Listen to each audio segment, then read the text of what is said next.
Do you need correction in your life? Find out on the next Good News program. Are you tired of hearing nothing but bad news? Tune into the good news of the gospel. Welcome to Good News with Greg Fritz. Hello, I'm Greg Fritz. Welcome to the Good News program. We are teaching a series called Staying Reachable, or Don't Be Hard to Reach. And I was in a season of extended prayer not long ago. And I was praying about the things that God's been speaking, and we've been growing and doing new things, reaching new people. We're very excited about the direction our ministry is going. And one of the things that I was praying about was, I've never been down this road before. We're doing things that I never thought we'd do before. And I was praying about it, being a little unsure. And I felt the Lord speak to me and say, don't be hard to reach, or stay reachable. And I knew exactly what He was talking about. He was letting me know that if I try to live this out and figure this out in my mind, I'm going to miss it. I'm going to need direction from heaven to live my life and to fulfill the ministry that God has for me. Well, the same is true for all of us. In order to really experience God's best and be the fruitful, overcoming Christian that you were born to be, you're going to need direction and correction from time to time. We've already talked about direction in this series, but I want to talk today about correction, and that's a little bit different. Direction is saying go this way and do this. Correction is a little bit different in that you're already doing something, you're just not doing it right. You're doing the right thing, maybe the wrong way. And you have got to give the Lord entrance, and you have to give Him room to correct. Let me give you a couple of scriptures that will bring some confidence to us. Romans 8:14 says, "For as many as are led by the Spirit of God, these are the sons of God." So you can be led by the Spirit of God. If you're a child of God, you have a right and you can expect to be led by the Spirit. Living a life that's Spirit-led is the key to being successful in your Christian walk. Then Jesus said in John 10:27, "My sheep hear my voice. I know them, and they follow me." If you just say that when you're seeking direction, that will build faith and prepare you to hear God's voice and to get His direction. And then Revelation 3:20, Jesus said, "Behold, I stand at the door and knock. If anyone hears my voice and opens the door, I'll come into him and dine with him and he with me." And so I just love that picture that Jesus Himself is knocking at the door. He's not going to knock the door down. He's not a dictator. He's not ruthless. He honors your right to choose, your free will. He loves you. He believes in you. And He's waiting for your attention. He will not demand your attention. He's waiting for your attention. So when we decide that we want to open the door and focus on Him, He'll be there. He'll commune with us. And through that comes direction and correction and instruction and wisdom. We really ought to have an ongoing relationship with the Lord even when we don't have an emergency. And I want to help you to avoid just only crying out to God when you have an emergency. That's no way to live a Christian life. We ought to have an ongoing relationship where Jesus comes in and He dines with us. And we're not always taking care of business. We're not always doing something so urgent that it's a matter of life and death. So if you've had the habit of only crying out to God when you're in an emergency, let's stop doing that. Let's change our ways and say, Lord, I don't have any problems that I know of today. I don't have anything that I need to be rescued from or delivered from. I'm not in a crisis. I just want to be with you. I open the door and I want you to come in and I want you to talk to me. When it comes to correction, these are times in your life where you're doing something and you're not aware of it. I'm convinced that half the time or more when we are needing correction, we don't know anything is wrong. And that's a dangerous place to be. And that's why we all need to stay reachable. We all need correction. You know, computers were developed by NASA. I believe I have this right, but the computers that we use today, they had their origin with NASA and the space program, and they were actually invented to go up in these rockets. And when a rocket launches, they put the coordinates in the rocket. In other words, it knows where it's going. But in the course of its launch and its mission and its journey, these computers have to make thousands of corrections along the way. A rocket won't just end up where it's supposed to go without making corrections due to gravity and wind and resistance and whatever. It needs to be corrected.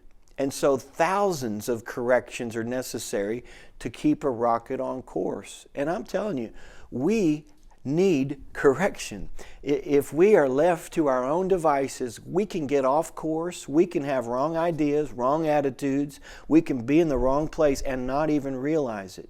I don't know about you, but I don't want to live that way. I don't want God to know all these things and not be able to tell me because I'm not listening, or because I don't care, or because I don't want to hear it. I don't want my little perfect world. I don't want my bubble bursted.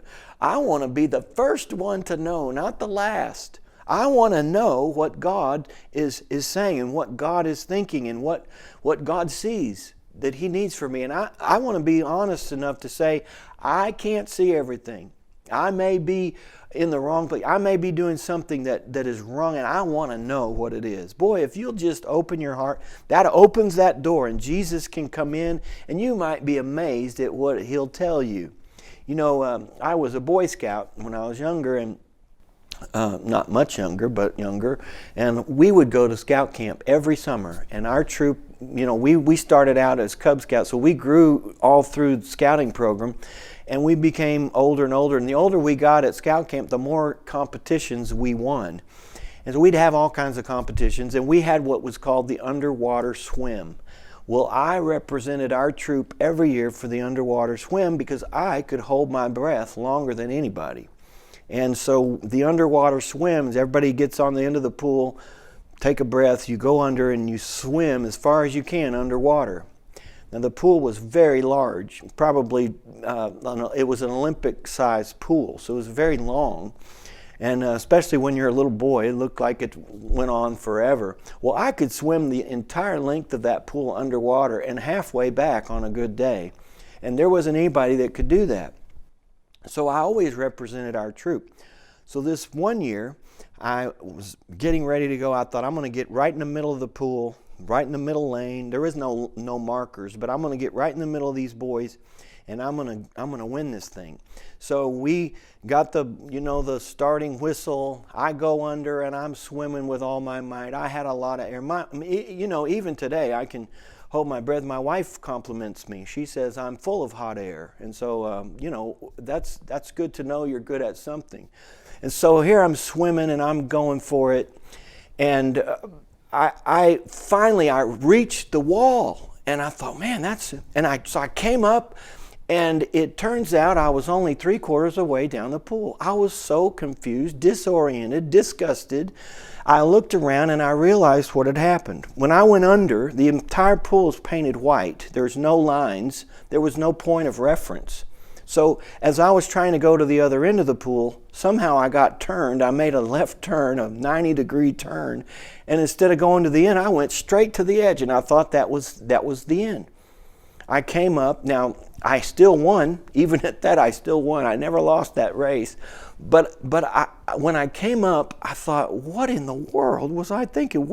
How did I do this? Well, I got off course.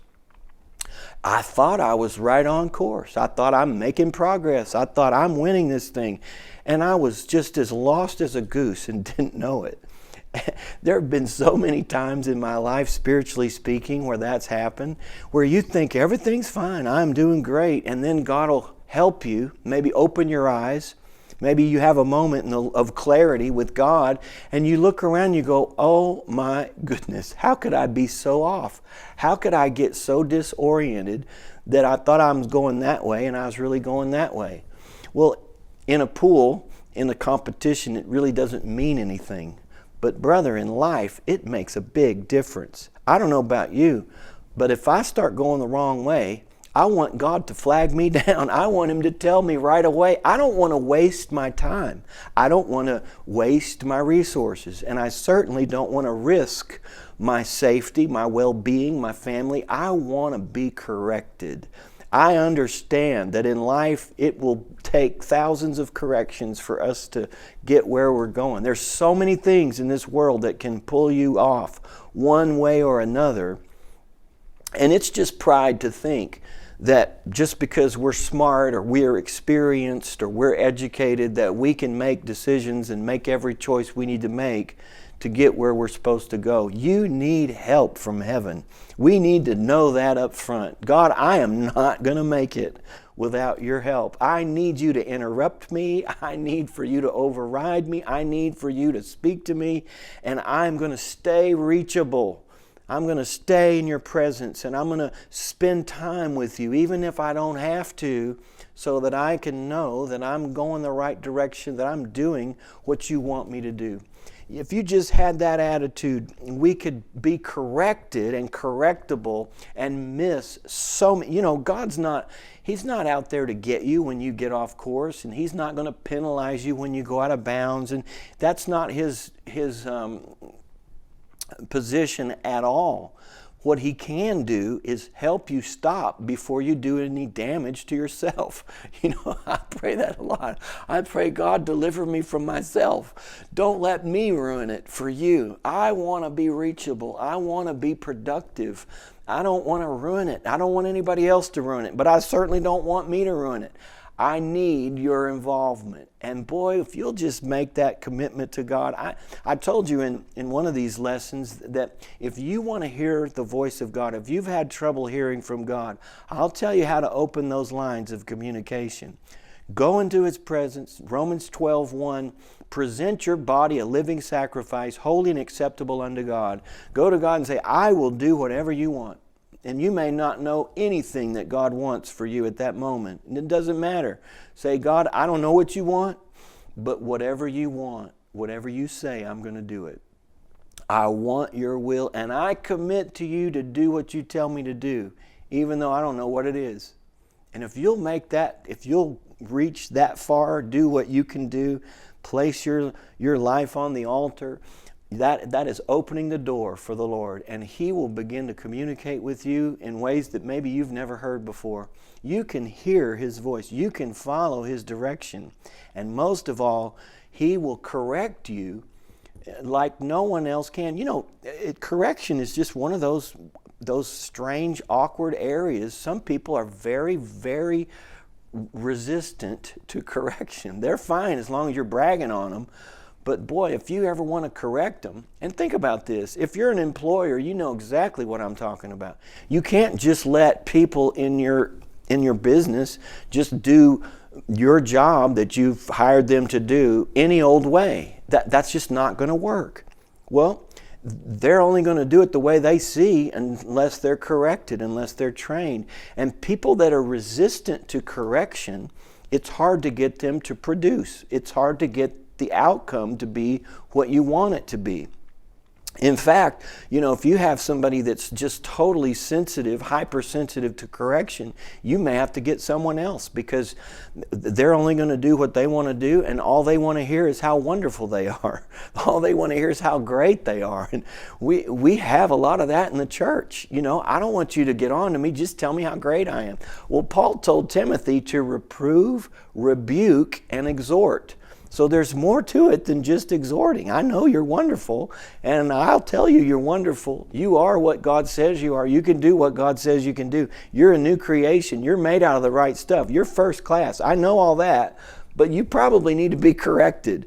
You probably need to be reproved and rebuked along with all this exhortation. For us not to admit that is really a position of pride, and we're not hurting anybody but ourselves. It's so much better to just be humble and say, what do I need to do to be better? And is there anything I need to change? And this means from your boss or from the Lord. Either way, we need to be able to be corrected. And it's not pleasant. I agree with that. It's not what you want to hear. You're doing this all wrong. Do it this way. That's not pleasant, but it changes the outcome. And isn't that what we're interested in? I don't know about you, but I want to finish this thing.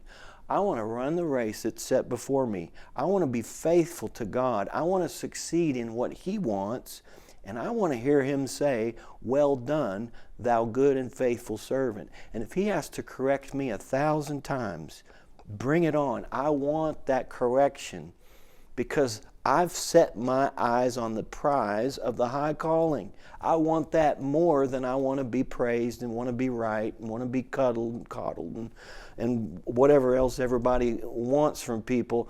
I want God's perfect will bet more. I want that outcome. How about you? If you do, then just be open to correction. Be open to instruction. Be open to warnings. And you know what? Frankly, I'd rather have God do it than anybody else, wouldn't you? He'll do it in private, and he won't tell on you. He won't go tell everybody, you know what they were doing? Do you know how silly that was? You know how stupid that was? He won't tell that. He'll just do it in private. You can receive it. You can make these changes and go on your way. Isn't that awesome? God loves us, and he covers for us. But there are things that he will not interrupt us with. There are things he will not tell us unless we ask, unless we're open to it. We need to say, Lord, I know you're out there knocking on the door. Come on in. Just make yourself at home and let's talk. And boy, you'll be amazed. You'll be amazed at what he'll tell you and maybe some things that he doesn't tell you. It's just fun to walk with God. So, I remembered this story. I thought I would tell it. I went to Rhema for Bible school many years ago, and Kenneth Hagin founded Rhema, and he was our teacher and leader. And he used to tell this story a lot. He was preaching back in the 70s. He was traveling in a traveling ministry, and back then there was this big prediction that California was going to have an earthquake, and it was going to fall into the ocean. It's another one of those doomsday scenarios. I've got a whole message on doomsday scenarios, and I don't think I put that one, included that. But there's a fault line out in California somewhere, and they kept saying, you know, this next big earthquake is gonna crack California. It's gonna fall into the ocean. There's gonna be mass fatalities, and it's going to be a disaster. And they predicted a certain date or a certain range of dates. And somebody came up to Brother Hagin and said, Brother Hagin, I see you're going to be in California in such and such a month, and I just wondered if you were concerned. He said, well, concerned about what? Well, California's supposed to have an earthquake and fall into the sea. And maybe you ought to cancel your California itinerary for that month, just in case. And Brother Hagin says, no, California's not going to fall into the ocean on that date. And they said, well, how do you know? How do you know that California's not? I mean, the experts have told us. He said, well, I'm supposed to be in California on such and such a date, and I can tell you for certainty that it won't fall into the ocean on that date. And they said, well, how do you know? He says, well, because I'm working for the Lord, and if California was going to fall into the ocean, he would have told me. I thought, man, that is cool. He said, I'm going to be there then, so, it's not going to happen. If it was going to happen, we're in communication. I'm corrected and correctable. I'm reachable. We're talking. We're on a first name basis, me and the Lord. And if California was going to fall in the ocean, I was going to die, my Lord would have told me. Isn't that confidence? Isn't that a way to live life? You can have that same confidence that, you know what? This plane's not going to crash. Why? Because I'm in it. And if it was going to crash, the Lord would have told me. This building is not going to collapse around us. Why?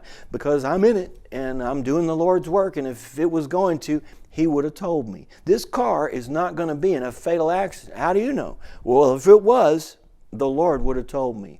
I'm correctable. He does correct me. I do hear his voice. I do obey him. And we have this ongoing relationship. Isn't that powerful? Don't you want to live that way? This isn't just for preachers, and it wasn't just for Brother Hagin. This is a life that all of us can live. All we got to do is just spend more time and let the Lord in. Open the door and say, all right, let's talk. Let's talk. And boy, he will tell you things that you never dreamed of. Let me give you this scripture, Psalm 4 and verse 4. It says, be angry and do not sin. Meditate within your heart on your bed and be still. Isn't that good? Take time to listen to God. I mean, if God's got all the wisdom and He's got the keys to your future, it only makes sense that we should take time to listen to Him. If you expect God to run you down and say, hey, wait, you forgot something, He's just not going to act like that. God is available for us, to us. He's not going to run you down and force His will on you. What He is going to do is stand at the door and knock. He's not going to overrun you. He's going to knock. And as soon as you recognize Him, then He'll come in and you can commune and communicate. And so that's how He works. And so we've got to give time for that and give opportunity for the Lord to talk. And this is one way to do it. You see, be angry, do not sin. Meditate within your own heart on your bed and be still. I just like the way he says that. I've prayed in a whole lot of hotel rooms, and a lot of times the chairs are totally uncomfortable, so I'll just lay on the bed and pray. And evidently the Lord knew we would do that sometimes. And He says, go ahead, lay down on your bed, meditate within your own heart, and be still. And it's in those still moments when there's no noise, no distraction, when many times the direction of God will just bubble up from the inside. It won't come down from here, but it'll come up from the inside. And you'll get direction. You'll get correction. And you might feel like me when I finally surfaced in that pool. I was so disoriented and I was embarrassed. Thought, how could I be so off course? You know, if there's something in life that's like that right now, don't you want to be the first one to know? Don't you want the Lord to say, hey, you're going the wrong way? All you got to do is change course. Oh, I want that so much. I'm willing to sacrifice and put some things off and wait on God. Meditate in my own heart, on my bed, and be still and allow God to speak. And you know what? When you spend time and you get familiar with Him and you spend your time with Him and in the Word, you'll be able to look around and listen, and you'll know if God's not saying anything, then all is well. You'll know it because you've been there and you've heard God talk, and you know when He's speaking and you know what He wants. And you'll know that if He's not saying anything, then everything's right. I'm on the right track. Nothing needs to change. I'll be back tomorrow because I'm not going to go without it. I'll be back over and over again. But I'm going to get direction, and I'm going to tell God how much I love Him. I'm going to tell Him things, and He's going to tell me things. Isn't that great? Wow, I love this series. Stay reachable. Don't be hard to reach. Keep your ears open. Keep your heart sensitive to the things of God. And then just watch how you always seem to be in the right place at the right time, doing the right thing and getting the right results. That is powerful. Would you consider being a partner with our ministry? You know, there's just no way for me to grow and do some of the things that I need to do and want to do. I believe the Lord's telling me to do without it. This is one of those things that the Lord dealt with me about, or I wouldn't be talking to you about it. I was in Florida, and the Lord began to deal with me, and He began to say, I was saying, how do we do this? How can we expand? I don't know how to do it. I can't travel any more than I'm already traveling. I can only physically go to so many places to get more income or more offerings. And He began to deal with me and say, your audience is going to be your support base. And I said, but Lord, I don't even know who they are. I don't even know how many are there. I have no way to track it. He said, your audience is going to be your support base, and just present it. So I'm doing that. I'm going to present this to you. I would like for you to consider being a part of our audience. Now, if God's not telling you to do that, then you're not one of those that He's putting this on, then that's fine. But if He's telling me that my audience is going to be my support base, then He's going to speak to some of you to support me. And I know that's how it works. If God's speaking to you, we want to make it as easy as possible. In fact, we have 3 levels of support, of partnership. We've developed this program. You can go to our website to the partner page and you can see this for yourself. But we have the Good News Partner for $25 a month. You can pay that any way you want, by check, by credit card. We can do it automatically. You can set it up on PayPal. And then I wanted to include this. Maybe you don't like the monthly thing. You don't want to commit to that. You'd rather just do it all at once. Well, a $25 a month partnership would be $300 a year. And if you'll send in a $300 check, we'll make you a partner for a year, and you'll get all the benefits of being a Good News partner, which include our monthly correspondence, our newsletters and our letters, and a free Good News book that we'll send you. Then there's the premium partner at $50 a month. We'll give you the correspondence, we'll give you a Good News book, and you get 25% off all of our products when you call our office. Tell them you're a premium partner and they'll take 25% off of all your product orders. Or you could send a check for $600. That would be a year at $50 a month if you want to just do one check. And I know there's people that would rather do that. They say, you know what, I'll commit to a year. I don't want to pay it every month. I'll just send one check, and that's fine. It actually saves a lot of postage to do it that way. And then the Good News Elite Partnership level would be $100 or more a month. And believe it or not, there are people who support us for $100, $250, $500, $700 a month. And boy, that helps. But if you'd like to do that all at once, feel free to write a check to cover a whole year at whatever level you want. And we'll let you be an elite partner for a year. And in that case, you get 50% off of our products. We'll send you a book. We'll correspond with you every month. And you get one of these mugs like we use right here, just as a token of our appreciation. Well, consider that. Pray about it. Our partner base is growing. There's no doubt about it. There are other people that want to just send an offering. That's fine. We'd love to hear from you as well. Together, we're going to do this. There's no question about it. Something is happening here. The Lord has showed us some glimpses of the things to come, and we're very excited about it. And I know right now it's time to grow our base. So if you want to be part of that, contact us, and we'll work with you and figure out what's best for you. Thank you for considering that. Thank you for being a viewer or a listener. You mean the world to us. I think about you all the time. I'm already preparing next year's teaching for the Good News program. Can't wait to just dive into all that. So I got a lot of good things to come. Well, we're going to finish this series in our next episode, and until then, may God's best be yours. I love Greg. I love his sense of humor. I love how he bring out the word. I just love Greg. Awesome man of God. Immediately he became a favorite teacher of mine because he delivers the Word of God with such warmth and balance and great clarity.